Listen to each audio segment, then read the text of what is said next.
welcome to Kaylin-Tech, the second lesson of VPNs. We're going to deal with the aggressive mode utilized for NCP client and Juniper Pulse. I'm giving you the topology from the last lesson for the site-to-site, but we're only going to be utilizing the Bristol SRX here. Now, I'm not going to actually be able to show you this working because utilizing the EVE-NG software, unfortunately, although I have a Windows host, I cannot get the NCP or the Pulse software onto that host. So this is going to be a working configuration with a localized. And what I mean by localized is that the client base for the users will actually be on the Bristol SRX itself. So I'll show you how to do that, okay? So let's go ahead and configure this. So here we are at the Bristol SRX log on. So let's just log on with our credentials that we've created before. We'll go to the CLI and I'm just going to do a very quick configuration for you, very quick display of the configuration for you. Okay, so you can see there's no IKE, there's no IPsec, there's no phase 1 or phase 2 there. The zones, all the policies for the zones are still there. Our interface G004 that we used for internal before for the site-to-site, we're going to utilize, so although it's an external facing interface, we're still going to utilize that, even though it's in the trust. So normally it would probably be in the untrust zone. That's it really. So let's go ahead and start the configuration. And a lot of this configuration is going to be very similar to the site-to-site with some differences. So let's go ahead and do this. And the first thing we need to do, as before, is our phase 1 IKE. So it's the proposals, the policy, and the gateway. So let's go ahead and do this. So we'll set security. IKE proposal, and we'll just call it Kaylin-IKE-proposal. Okay, and our authentication method is going to be pre-shared keys as it was for the site-to-site. Okay, so we can use the up arrow now, and we'll go back and we'll do our Diffie-Hellman group next. And again, we're going to use group 2 as we did on the site-to-site. Our authentication algorithm, and that is going to be SHA1 as it was on the site-to-site. As I said, a lot of this is going to be very similar, the encryption algorithm. I'm going to just very quickly show you what's available. So on the site-to-site, we utilized this 128 CBC. On this one, we're going to utilize 192. Okay, so let's go ahead and do that. AES-192-CBC. And we need to put a lifetime in seconds, and we're going to put this a little bit lower. 28800. And that's actually our proposal completed. So what we'll do now is we'll move on to the policy. So we'll set security IKE policy, and we'll just call it Kaylin-IKE-policy. Okay, and this time we want the mode to be aggressive. Okay, aggressive is always utilized, or should be, for your DHCP clients or any client software, mainly because this is obviously going to be utilized for trusted clients. So therefore the full 6-way handshaking agreement of algorithms, etc., is not required. Only 3 of them is. Okay, so we're going to use mode aggressive, and we're going to call our proposals, and we can just put CAL in there, or whatever it is that you've created. Obviously, if you have created more than one tunnel, then you're going to have to look at your listing of proposals that you've created. But in our case, we've only got the one, so we only have to put the C in there, to be honest. So now we need to do our pre-shared key shared secret. So our pre-shared key, ASCII text, and we're just going to put it as password, as we did in the site to site. Now we move on to our Ike gateway. So let's do set security Ike gateway, and we're just going to call it Kling-GW. Okay, and our Ike policy that we have to call again is going to be in there for us, so we're going to call that. Now this is where it changes slightly. We've got some dynamic information that we need to put in here now, so we're going to utilize user at hostname, and we need to put in here a shared email address. It can be anything you want it to be. It's not actually utilized for anything per se. So I'm just going to put in there user at Kling-tech.com, and that's it. That's all I'm going to put in there. So our next dynamic setting that we're going to put in there is a connection limit. Okay. Now, in the case of a default Juniper box, a default SRX, they actually allow you 2 consecutive or simultaneous users to be logged on. If you want any more than that, naturally you have to purchase a license. So you'll have to go to your Juniper rep, whoever that happens to be, or your third-party Juniper supplier, and purchase a license for this for more than 2 connections. So we'll just put 2 in there. Okay, and then we need the Ike user type. What are they going to be? Okay, so they're actually going to share that Ike ID. Okay, so it's a shared Ike ID. Okay, now we go back to what we utilized with regards to the site to site, and we're going to put in our external interface, and we know it's, as I stated, G004.0. Okay. Now we have to call our profile that we're going to utilize. Now, in the old days, a few years back, it would have been XAuth that we'd have put in here, but now we have to put in our AAA. That doesn't mean that you're going to a AAA system at the moment. What you're doing is you're going to be calling an XAuth profile, where you can configure it however you want. You can configure it for local identification, or you can configure it to go to a AAA server that can authenticate from a centrally administered perspective, or again, centrally administered, that can then be forwarded onto an AD, an Active Directory. Okay, so let's go ahead and put this in. So what we're doing is we're saying here the access profile. So what is the AAA access profile going to be called? And we'll just call it Kling-AAA-profile. So that's just what we're going to be calling, really. Now what we need to put in here next is NCP. Only allow version 1. That's their recommended. Well, in fact, that's all that works. So we're going to put in their version. And there's 2 versions that we can have, V1 or V2. So we're going for a V1 only. And we're also going to put in here a special command now, which is our TCP encapsulation profile. We're just going to call it Kling-NCAP. Now, because we've put that in there, and before we forget what we've called it, or so that we don't have to go searching for it, let's just set that up now anyway. So if we do a set security, we can put in there TCP NCAP, and we've just called it this. So let's pop that in there. Sorry.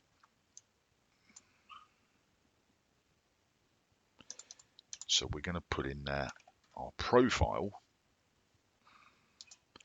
My apologies for that. So we've put in there the profile. So now what we're going to do is we're going to move into phase 2, and we're going to do our set security IPsec, and again our proposal, and we're going to call it Kaling IPsec proposal. Okay, and the protocol that we're going to use is the same as we used on our site-to-site ESP, and we're also going to put in our authentication algorithm. Okay, so if we put in our authentication algorithm, which is going to be HMAC, and let's see what options we've got. Well, we're going to use SHA-196 like we did for the site-to-site. Okay, and we need to put in there our encryption algorithm. And our encryption algorithm is going to be the same as we used above, 192-CBC. And we also need to put in our lifetime in seconds again. So let's quickly pop that in there, our lifetime in seconds, and we'll use the same 28800. Okay, so that's our proposal. Now we need to do our set security IPsec policy, and again we'll call it Kaling-IPsec-policy.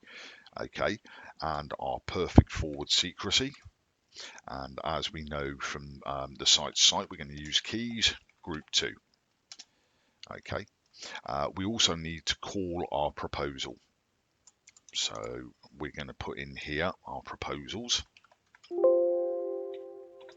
which again is going to be Kaling IPsec proposal. Okay, so we've called that. Now we're going to set up our actual VPN side, set security IPsec VPN, and we're going to call it Kaling-VPN. Okay, and we're going to bind our ST0 interface, ST0.0 interface. We also need to call our gateway here.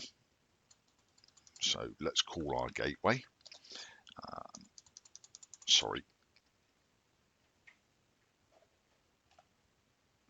Our IKE gateway, which is going to be our Kaling gateway. Okay, and we're going to put in there an idle time as well. And our idle time is going to be 300, so that's 5 minutes. And we're going to call our IPsec policy, our IKE IPsec policy, which is Kaling IPsec policy. Okay, now we have to put in a couple of special commands which basically stipulate what networks are we allowing internal and external, and we're going to allow everything in this particular perspective. So we can put in there, we go back to our Kaling VPN section and we put in there a traffic selector, and we're going to name it TS1. Now let's have a look. So local IP address of local traffic selector, and we're just going to put it can be from anywhere. So we'll put in there local IP is going to be from anywhere. Okay, and our remote IP is going to be from anywhere. So we'll do this as well. Okay, so that's from anywhere as well. Now we could try and commit that, but it won't let us, A, because of the ST0 interface, and B, because we're calling some groups in there, our AAA profile, for example, and I'll show you that, and we've got to set that up first before we can commit this. So let's do a commit check, and as you can see, the access profile that's being called has not yet been configured, and neither has the interface. So let's set the interface first, and we'll use the same address that we did before, ST0 unit 0 family INET address 192.168.1. We put in here 50, didn't we? /30.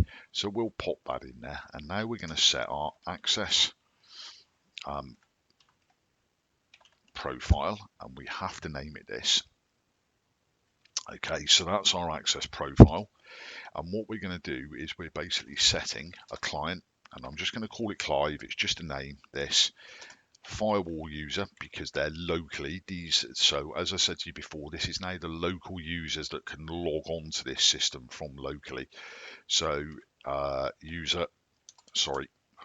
user and a password for that user, which we're going to put in as testing123. We'll set up another one so that you can see it, access profile, but now that we've set it, we can just pop that in there like that. And the client is going to be, we'll just call it Dave this time. And from that perspective, they're also a firewall user, and we'll give them a password as well of testing123. It's important to note that the client must equal these settings that I've got on here, and they must the client must also equal the phase 1 and phase 2 encryption and authentication algorithms. Okay, otherwise it won't connect. Now within this as well, remember we are going to set DHCP address range for the clients at the far end so that they get a correct address from the range that we want to give them, and we have to bind all this together.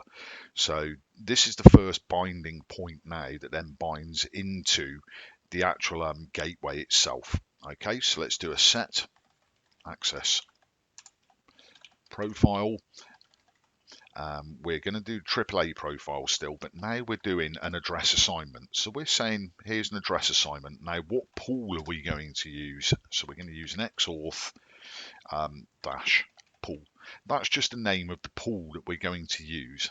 Okay, so let's just call it that. Now because we're calling that, we've got to set the pool up. So this is our next link in the chain. So you see how it's all now being bound together. Okay, so let's do a set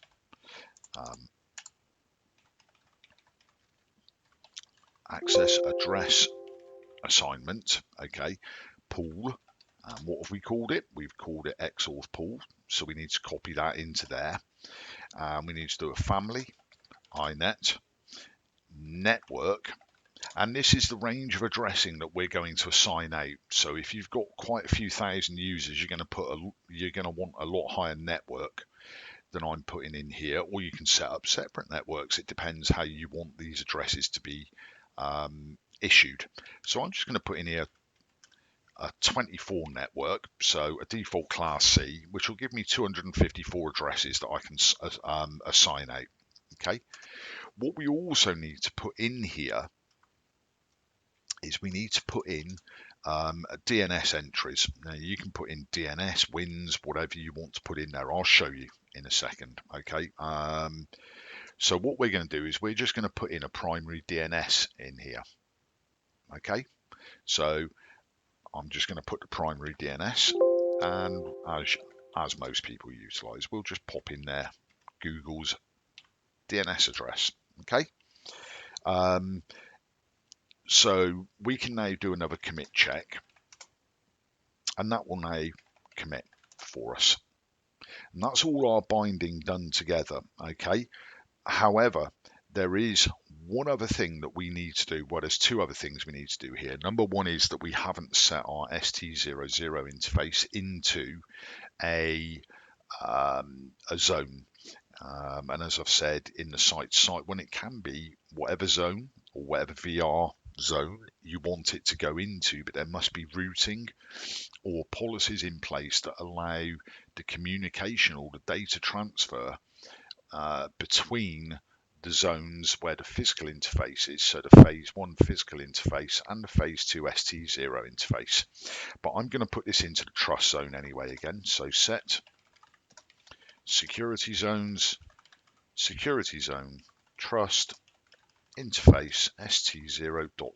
So we're going to pop that in there and we'll commit that.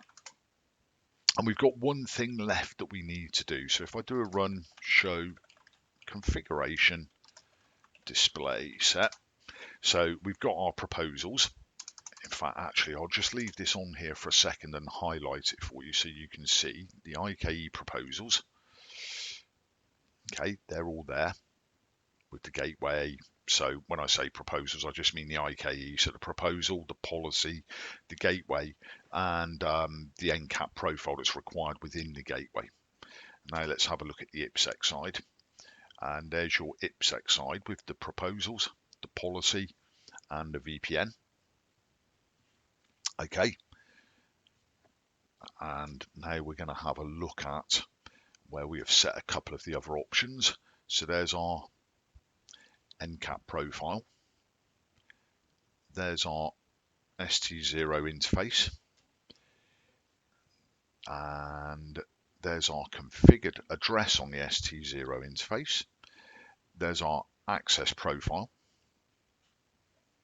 there.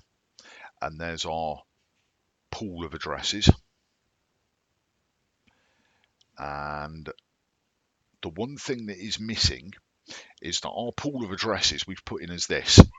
However, our network currently at the moment doesn't know where that goes. So if I did a run show route 10.1.1.1, it doesn't know where to go. Okay, so we have to tell it now, and all those addresses are going to be at the other end of the ST0 interface. So we do a set routing options static route our network 10.1.1.0/24, and our next hop is going to be the ST0.0 interface. So we can commit that.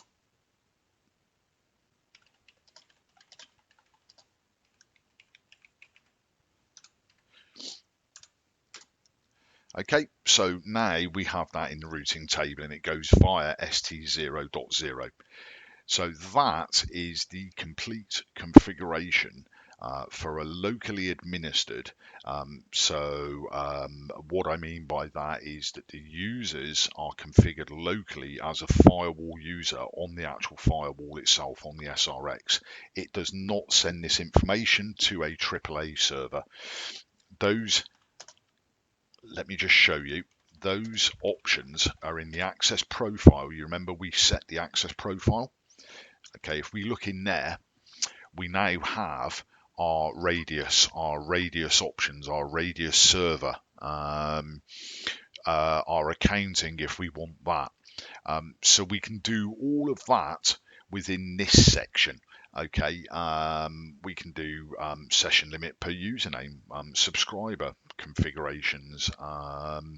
We can do everything within here that allows us that option to forward the information to a AAA server, and obviously your configuration on the AAA server will stipulate whether it is forwarded to your Active Directory internal network or an LDAP server somewhere, or whether it's going to be authenticated on the AAA system, which is the way you're going to want to do it. You're not going to want to put everything locally. I would suggest that you only have local access for specified network security personnel that you want to have that local access for. Okay, that's the end of this lesson. If you've got any questions, as always, please let me know. Thank you. Bye-bye.